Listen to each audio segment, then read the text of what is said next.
Steeped in history and culture, and now a thriving global technology hub, Hyderabad is also India's premier Pearl City. It was thus apposite that over 1,000 teachers, teacher educators, researchers and academics from all over the world got together in Hyderabad and made the city their oyster from 3rd to 5th March 2012 for the 2nd International Conference for English Language Teacher Educators and Teachers 2012, or TEC12 as its Twitter handle went.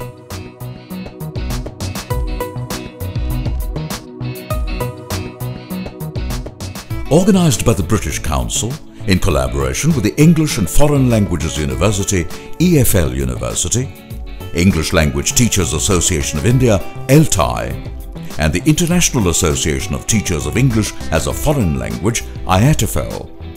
The theme of the conference was Assessment and Evaluation of English Language Teacher Education, Teaching and Learning.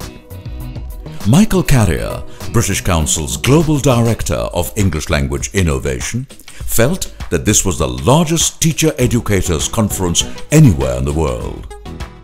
Professor R. Amritavalli, Vice Chancellor of EFL University, one of the leading specialists on evaluation and assessment in India, stressed the importance of the core theme of the conference, describing it as the need of the hour in Indian education. All the plenary sessions and key parallel sessions were filmed and webcast live. More films, interviews and academic sessions from the conference can be seen on the British Council YouTube site.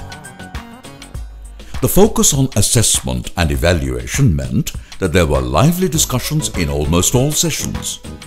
Professor Geeta Durerajan of EFL University set the tone of the conference with her opening plenary session on open book examinations.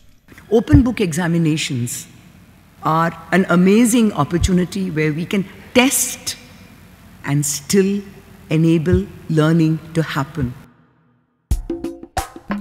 Amol Padwad's session on assessment of continuing professional development of teachers, Rod Bolaitho's workshop on dilemmas in assessing classroom teaching, a panel discussion on diary writing as a teacher development tool were only some of the sessions that sparked a lot of discussions. The current climate in India, with its intense focus on improving the quality of teacher education and policy-level thrust on evaluation, meant that the sessions on Continuous Comprehensive Evaluation (CCE) drew a lot of attention. Jacob Taru's closing plenary address, placing CCE in a pedagogic context, was the perfect takeaway for all participants. CCE has opened an area for us to think and reflect and also repent.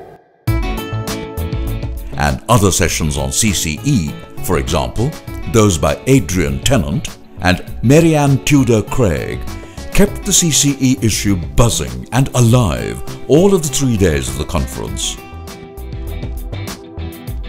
The conference provided a perfect platform for informal professional networking.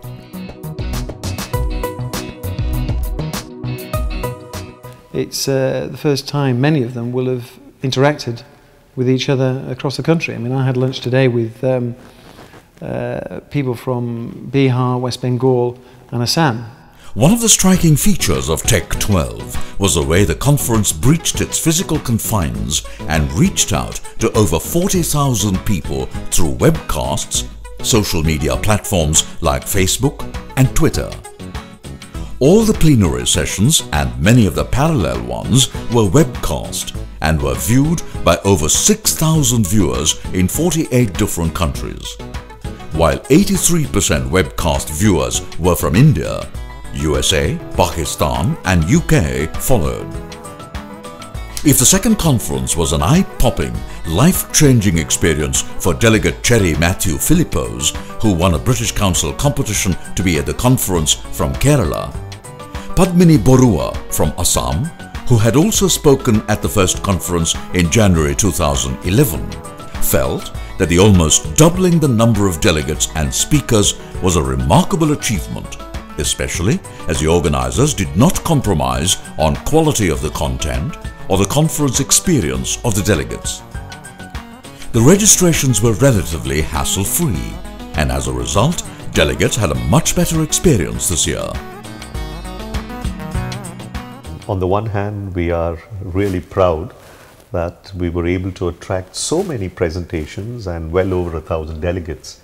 But logistically speaking, it has been difficult deciding on thematic organization of presentations, for instance, and giving everybody a fair chance in terms of time and opportunity to make their presentation. I think a conference like this is extremely valuable. I think that it provides opportunities for teacher educators and teachers to share ideas and experiences, to get some kind of validation for the work that they're doing in the field, and also to stop them from feeling isolated from each other and from the communities of practice that are taking place across the country. As the curtains came down on TEC12, the big question hovering in the heated air of a summery Hyderabad was what would be the theme of the next conference, and not whether, when or where. The TEC series of conferences by the British Council and EFL University is turning out to be a great crucible for ideas, where pearls of wisdom can be gleaned by all who seek them, physically or digitally.